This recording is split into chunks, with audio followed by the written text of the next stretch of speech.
Welcome, guys. How are you? Good. All right. So, Cabooze, this is your second time here, Yes. right? And you're out on tour to support your brand new record, which is 4. Yes. Album number 4. Album number 4, which makes sense. So, let's start with the new album. What I'd like to know is, so many artists have said rock is dead or music is dead or whatever, and they don't record anymore. Yet you guys are continuing to record and tour. What are your thoughts on that? I think as long as there are people that show up to rock and roll shows and scream their lungs out, then we're going to keep recording and playing. And, yeah. I don't think rock can be dead if that's the case. I don't think rock and roll will ever really die. It never dies. Rock and roll never dies. There will always be people that come out to the shows and want to rock out. Any show, you know. Guitars, drums, bass, Yes. and vocals will never die. Yep. Well, and look at the festivals that you guys have played. Yeah. You know, you're getting 30, 40,000 people showing up. Give me a break. There's a need and a want and a desire for it. So I'm happy personally, just being a fan of yours, that you guys are recording new music.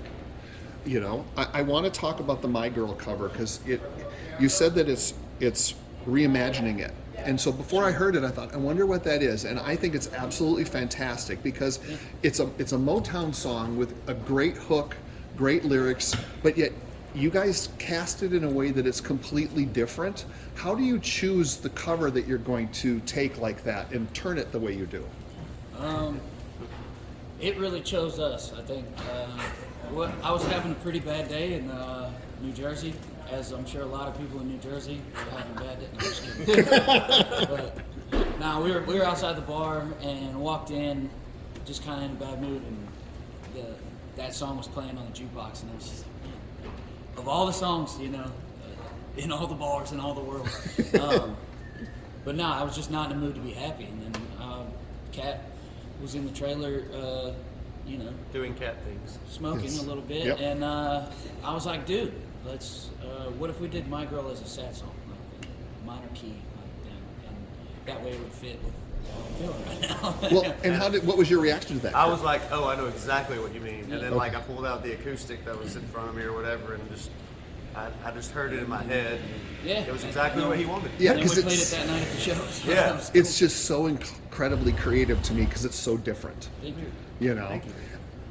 So Ryan leaves, in comes Malcolm.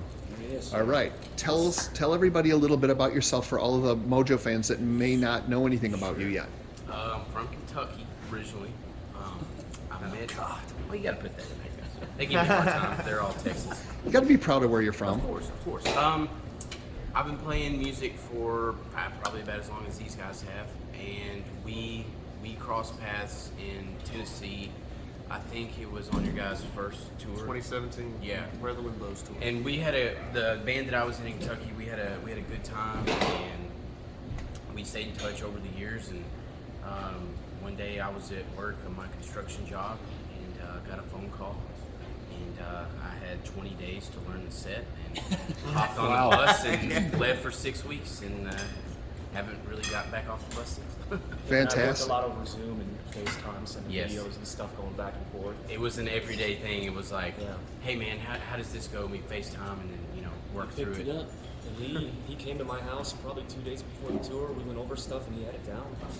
So Chuck, when you're talking about bringing in a new guitar player, what do you have to do to prepare, or is it kind of an ongoing thing as you guys play live? You learn more about each other and you learn how to work better together? How does that work? Well, I think a lot of it has to do with us getting to know each other as players and stuff like that. His style's a little bit different than mine, but we both complement each other. He's more the bluesy, soulful style, whereas I'm more like, I guess, like hard rock, shredding, if you want to call it. Technical. Yeah. So, the real test was honestly, it wasn't like the Zoom chats or the FaceTime chats. It was us getting together in the same room and going over stuff. And I knew right away, like I said, I'm like, oh, this is gonna work. You know, he's cool, he can hang. It's the most important part, and he can play the songs. Yeah, which is huge. Yeah, so you have, it makes it a little easier to figure out where you're going, I'm assuming, because you have had chance to get everything together and learn all the songs, and that just kind of starts to gel. Because I was listening to some of your sound check, and you guys sound better than ever. So it sounds to me like this is a great The real test is on the stage. Yep. You can prepare all you want. That's but the real practice. As soon as that first song's counted in, you better be ready. Are you as crazy as Cat? No, I've kind of got my own thing. I kind of stay on my side of the stage. He stomps with me though. Yeah, That yeah. was a lot of We're fun. some boot stompers. Me and so- Kat run into each other too much. Yeah. Well, yeah, he's all over Yeah, I the had place. to kind of learn the weave. You kind of, after Yeah. a few shows, you kind of figure out. Chuck and I have gotten pretty good at doing this Yeah, whole like thing. I'm tap dancing mainly. I like it, especially on the smaller stages. Oh yeah, we're at the Cabooze in Minneapolis We tonight. bump into each Yeah. other and we just get a good laugh out of it. Yeah. Cool, Yeah. very cool. So tell me a little bit about the writing process. When you're going to make a new record, do you consciously think that you want it to be a certain way, or does it develop as it goes, and as you put the tracks together, it creates or becomes its own thing? I definitely say that it kind of comes together the second way that you said, especially for the last record in particular. We were all stuck at home during the pandemic and didn't really have anything else to do, so we just started writing songs. And then kind of after you get 15, 16 songs, you're just kind of like, okay, well this kind of has its own sort of sound, this kind of has its own sort of sound, and you kind of pick and choose which songs are going to be on the album and which songs aren't. Then we went in to track it, wrote a couple more songs. And Yeah. Okay, so yeah, it just evolves then as it yeah, goes. yeah, sort of becomes its own thing. Very cool. Road stories. Can you share anything with the fans of what it's like to be on the road and touring? Maybe share with them something that you maybe didn't expect it to be when you thought about, hey, we want to become famous, we want to be in a rock band. What are some of the things you're like, oh my God, I had no idea it would be like this? There's no sick days. Yeah. Yeah, you can't call in. It's really hard to sing with a cold. That. Oh, I bet. And yeah, learning how to overcome the cold so you can sing is a pretty unique learning curve. I don't know. It's not definitely not as glamorous as movies For sure. and shit makes it. I mean, you all learn to live in a big rolling cylinder of a vehicle. And, Living that carny life, man. yeah. Yep. Yeah. And You can't get drunk every day and do your job. Everybody thinks it's a big party. Yes. You that's can, true. but, Yeah, it's you can, difficult. but you're not going to do very Yeah. well. Yeah, we all have a daily routine, Yeah. and each of us have our own thing. Okay. So what? Give me an example, Chuck, of what's a daily routine thing for you. I get up, I go to the truck stop, get coffee, get something to eat, maybe get a shower. On a day off, do laundry. Okay. Get set for the day. Come to the venue, get set up and everything, do sound check, and then eat dinner, then play the show. Okay. One thing we've all learned that is extremely valuable is like when a venue has showers and laundry. Yes. That Oh, is that's the is most crucial. That is the most incredible. Very important. And we were so thankful for places like that. You never forget those places. And that's I definitely think, yeah, mine is waking up. I drink a little bottle of vitamin C and some liquid IV, and whenever we get to the venue, I carry some weights around with me, and if we can't find a gym nearby, then I sweat out my decisions from the last night in the parking lot of the venue, and then we sound check, and then Start all over again. dinner, show, Yeah. rinse, repeat, man. wake up, drink some energy drink. Usually somebody is smoking, so I will partake. Yep. And then It's road go life. to the venue, set up my stuff, and in between then, if Matt has found a gym, I go with him to the gym. And if he hasn't, then I usually just do yoga later and call it a day. Nice.